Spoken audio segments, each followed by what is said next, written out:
All right, now this man right here, DJ Jazzy Jeff, we stayed at the Holiday Inn Swiss Cottage, right? It's like I wanted to feel the degradation of slavery. Oh, wow! For Alpha, repeat for Alpha, Windows Zetas teams on all sides. Copy that.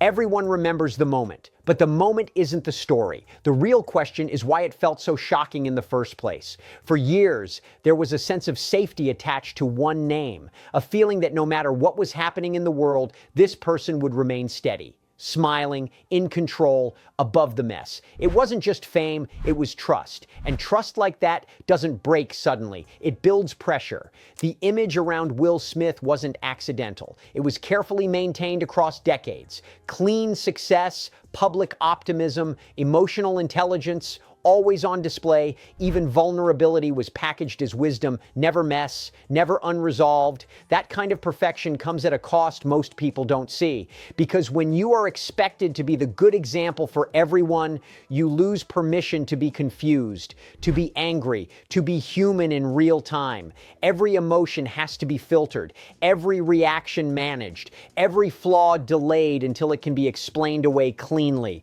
Over time, that creates a dangerous imbalance. The outside stays calm. The inside absorbs everything. What makes this story uncomfortable isn't that the image cracked. It's how long it held. How many expectations were stacked onto one person without pause. How discipline slowly turned into suppression. How being admired quietly became a trap. This isn't about defending or condemning. It's about understanding how a perfect image is built and what happens when there's no space left inside it. Because when pressure has nowhere to go, it doesn't fade. It finds a moment. And once you look at that moment differently, the story changes completely. For most of his career, Will Smith wasn't just famous, he was reassuring. There's a difference. Fame can be chaotic, unpredictable, even uncomfortable, but his presence felt stable. He represented a version of success that parents approved of, studios trusted, and audiences felt good about supporting. He was the rare figure who seemed to move through Hollywood without accumulating damage. That image didn't come from nowhere. It was built carefully over time through choices that prioritized likability, optimism, and control. From the beginning, his brand was clear: positive energy, humor without cruelty, confidence without menace. Even when he played intense roles, the underlying message stayed the same. This is someone you can root for safely, and the world rewarded that consistency. As his influence grew, so did the expectations attached to him. He wasn't just an actor or entertainer anymore. He became a symbol of balance. Success without scandal, masculinity without threat, ambition without bitterness. In an industry built on extremes, he occupied the center. The problem with occupying the center for too long is that it slowly stops being a position and starts being a responsibility. People didn't just enjoy his work, they relied on the idea of him. He represented proof that you could be famous and still grounded, powerful and still kind, wealthy and still relatable. That kind of projection is flattering at first. Over time, it becomes heavy, because once people decide what you stand for, deviating from it feels like betrayal. Publicly, Will Smith appeared deeply self-aware. He spoke openly about discipline, mindset, and growth. Vulnerability existed in his narrative, but it was always framed as wisdom gained, never confusion unfolding. Struggle was something he had already mastered by the time he talked about it. That framing mattered. It kept the image intact, but it also created a narrow emotional lane. There was very little space for anger that wasn't instructional, for pain that wasn't immediately productive, for doubt that didn't resolve into motivation. Everything had to lead somewhere positive, or it didn't fit. Over years, this kind of emotional discipline stops being a choice and becomes a habit. You don't ask what you're feeling, you ask how it will land. You don't express emotion, you manage it. And when management replaces expression long enough, pressure doesn't disappear. It accumulates quietly. Another layer added to this pressure was visibility beyond entertainment. Will Smith didn't just exist in movies, he existed online, in conversations about self-improvement, relationships, fatherhood, and legacy. He wasn't only expected to perform well, he was expected to model how to live. That expectation is subtle, but it's relentless. It turns private struggles into public contradictions. If you're seen as emotionally intelligent, you're not allowed to lose emotional control. If you're seen as disciplined, you're not allowed to act impulsively. If you're seen as evolved, you're not allowed to regress. The more perfect the image becomes, the less room there is for being human in real time. What's often overlooked is how much effort it takes to maintain that level of consistency across decades, not just professionally, but personally. Every interview reinforces the image. Every public moment is filtered through it. Every reaction is calibrated. And calibration is exhausting. From the outside, this looks like strength. Inside, it can feel like containment. You're not hiding who you are exactly, but you're constantly editing which parts of you are allowed out. Over time, those edited out parts don't disappear. They wait. This is where cracks usually begin, not with scandal, but with silence. The kind of silence where certain emotions no longer have a place to go, where frustration gets reframed as patience, where resentment gets labeled as gratitude, where anger is swallowed because it doesn't align with who you're supposed to be. Another complication came from the narrative of partnership and family. His public life wasn't just his own, it was intertwined with a highly visible, openly discussed marriage. That openness was praised as honesty and progressiveness, but it also meant that deeply personal dynamics became part of the public conversation.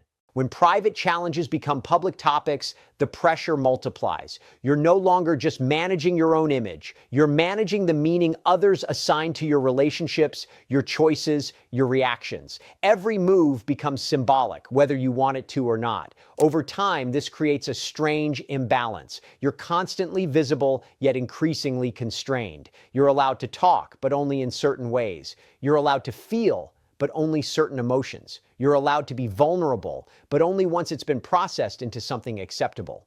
The public rarely notices this phase because everything still looks successful. Movies are released, applause continues, smiles remain. From the outside, nothing appears broken, but internally, the margin for error is shrinking.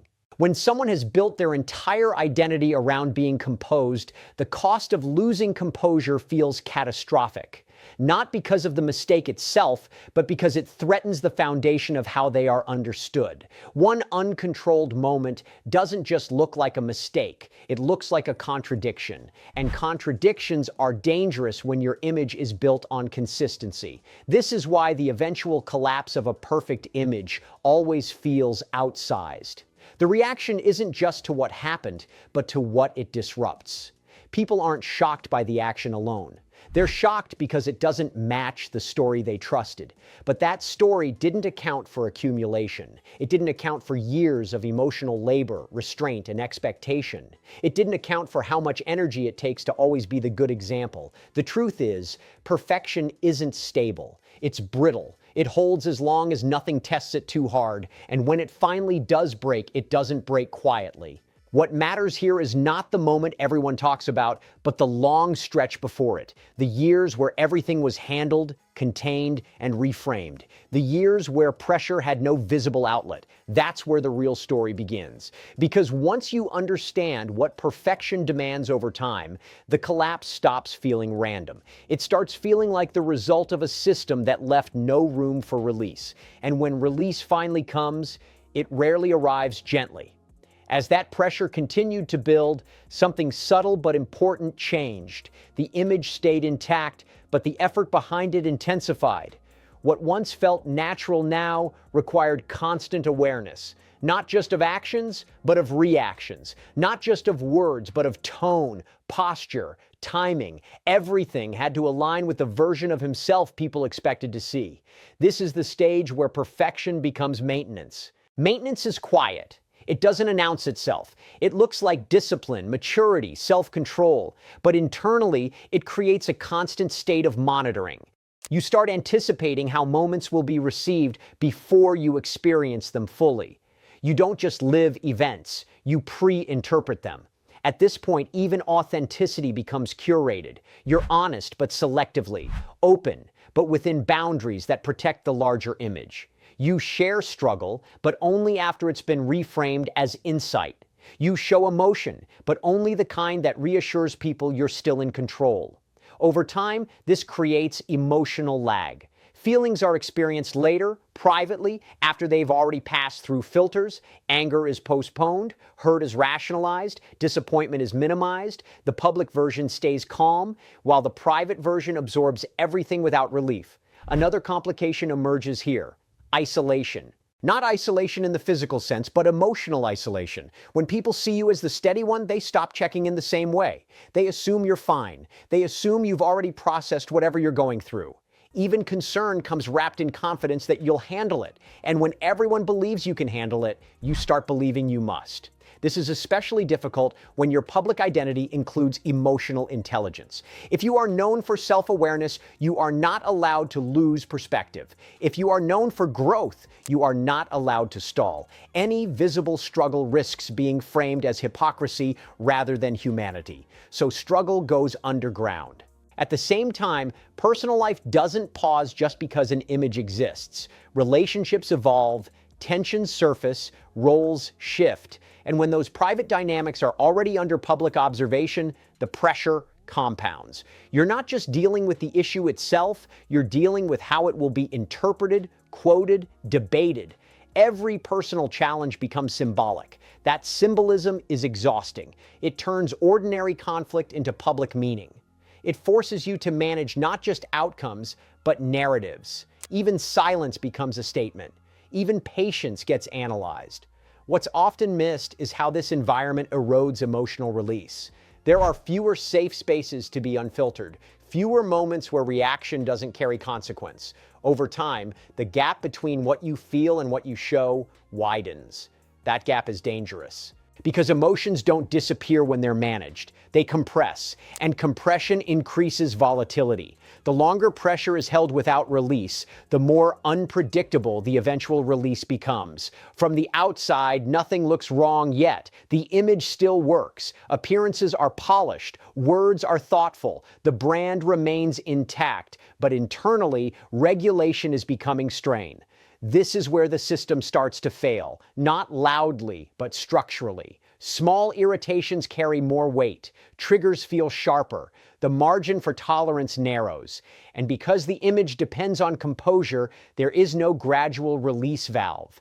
There is only control until control slips. What makes this phase so difficult to detect is that it looks like success. It looks like maturity. It looks like resilience. The very traits that are praised are the ones preventing intervention. By the time people begin to sense that something is off, the pressure has already exceeded capacity. And when that happens, the breaking point rarely matches the size of the buildup. It often looks disproportionate, sudden, inexplicable, but it isn't. It's the result of years spent being the stable one, the reasonable one, the composed one. Years spent holding an image together so well that there was nowhere left for the mess to go. This is why the eventual fracture doesn't just damage the image, it shatters the illusion behind it. People aren't only reacting to what happened, they're reacting to the realization that the perfection they trusted required more suppression than they ever imagined. And once that realization sets in, the story can no longer be contained the way it was before, because the pressure that built silently for years has finally become visible. When the pressure finally began leaking into public view, it didn't arrive as clarity. It arrived as confusion. People sensed something was off long before they understood what it was. The reactions felt sharper. The emotions felt closer to the surface. Moments that once would have passed quietly now carried tension. This is the stage where control starts to weaken, not because someone stops caring, but because caring has become too heavy to manage perfectly. At this point, composure requires effort in every direction. You're no longer just holding yourself together, you're holding the idea others have of you together as well. That double burden changes how stress behaves. It doesn't move slowly anymore. It spikes. What's particularly dangerous here is how the public interprets restraint. From the outside, restraint looks like strength. Inside, it can feel like isolation. When you've spent decades being the calm center, admitting you're struggling doesn't feel like honesty. It feels like failure. Not personal failure, but narrative failure. So instead of releasing pressure gradually, it continues to build. Another shift happens around perception of criticism. Earlier in his career, criticism could be contextualized, absorbed, or ignored. Now it lands differently. It feels less like feedback and more like judgment. Less about actions, more about character. That distinction matters because it triggers defense rather than reflection. Defense narrows perspective. When someone feels misunderstood for too long, they stop trying to explain. Explanation feels pointless. Instead, reactions become shorter, sharper, more emotional. The patience that once defined the image starts running thin, not because it's gone, but because it's been overused. At the same time, the public conversation changes tone. Admiration gives way to scrutiny. Neutral moments get reinterpreted through suspicion. The audience begins watching not for reassurance, but for signs. Signs of strain. Signs of collapse, signs that the image isn't as stable as it once seemed. That kind of attention is invasive, even when it's subtle. It creates a heightened state of self-awareness. Every glance, every pause, every reaction is loaded with meaning. When you know millions are projecting onto you, it becomes harder to act naturally. You start anticipating interpretations instead of responding instinctively. This anticipation fuels anxiety. Anxiety fuels reactivity, and reactivity undermines the very composure that held the image together in the first place. Another element intensifying this phase is moral expectation. When someone has been positioned as a role model for decades, mistakes are not treated as mistakes. They're treated as contradictions. The audience doesn't ask, "What happened?" They ask, "How could you?" That framing leaves little room for repair. Instead of being allowed to process publicly, the person is expected to immediately reconcile the moment with the image, to explain it away, to restore balance instantly. But emotional systems don't work on demand. They break under it. This is where the pressure becomes volatile. Internally, frustration builds around the impossibility of the standard. Externally, disappointment builds around the shattering of trust. Neither side feels heard. Both sides feel betrayed. The space for empathy collapses. And when empathy collapses, reactions escalate. What people often fail to recognize is that by this stage, the image is no longer just something being protected. It's something being defended. Defense implies threat. Threat activates instinct. Instinct overrides discipline. That's when moments happen that feel completely out of character, but they aren't out of nowhere. They are the result of years of restraint meeting a situation where restraint finally fails. Not because the person wanted it to fail, but because the system sustaining it had no release valve. The public tends to fixate on the moment where everything breaks. But that moment is rarely the most important one. It's simply the most visible. The real story is in the long stretch before it, where emotional labor went unnoticed and expectations kept rising. By this stage, the image is already fractured internally. The public just hasn't caught up yet. And when they do, the reaction feels extreme because the gap between expectation and reality is so wide. People aren't only responding to what they saw, they're responding to the collapse of the story they believed in. That's why recovery becomes complicated here. You're not just repairing behavior. You're renegotiating identity. The version of you that people trusted no longer fits, but no replacement has been accepted yet. This is the most unstable phase of all. Because once perfection is exposed as unsustainable, nothing can go back to how it was.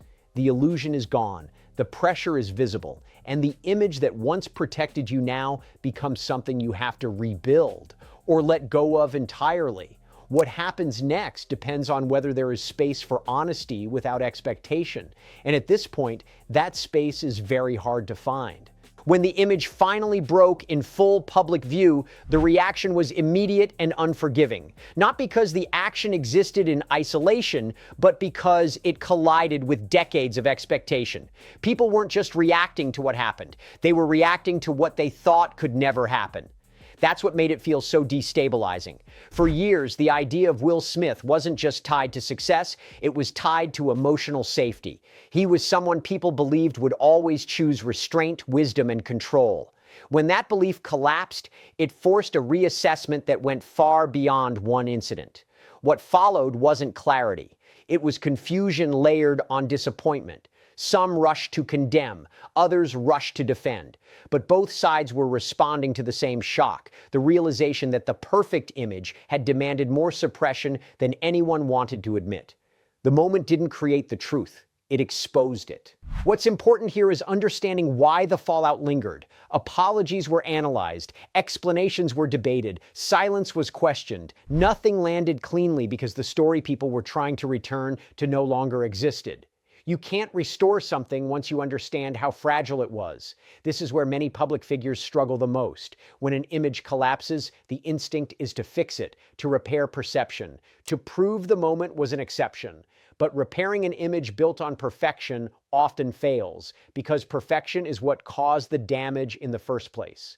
The real work happens elsewhere. It happens in letting go of the role that made you untouchable, in accepting that admiration built on idealization is unstable, in allowing yourself to be seen not as the standard, but as a person who exceeded their capacity for restraint. That transition is painful, and it's rarely linear. The public wants resolution quickly, growth on schedule, redemption that fits neatly into a headline. But emotional repair doesn't work that way, especially when the pressure has been accumulating for decades. Another uncomfortable truth surfaced during this phase. Audiences play a role in building impossible standards. We reward composure. We admire discipline. We celebrate people who never seem to break, and then we're shocked when they do. This doesn't mean responsibility disappears. It means responsibility exists alongside context. Understanding how something breaks does not excuse it, but it does explain why pretending it was random is dishonest. What truly destroyed the perfect image wasn't a single loss of control.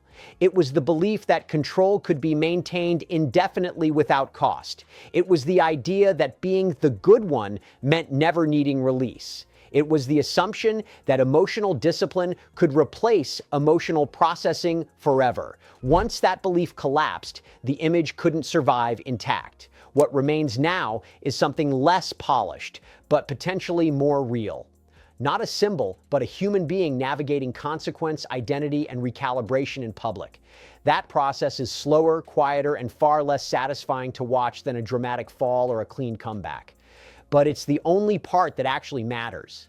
If this story made you rethink how perfect images are built and what they demand from the people living inside them, then sit with that for a moment. Because this isn't just about celebrities. It's about how often we confuse strength with suppression and stability with silence. If you value stories that look beneath the headline moment and examine the pressure that built long before it, then stay connected. Share this with someone who understands that breakdowns are rarely sudden and that context doesn't weaken accountability, it deepens it. And if you want more conversations like this, the kind that question the stories we've been comfortable believing, make sure you don't miss what comes next. Because the most revealing truths usually appear after the image is gone.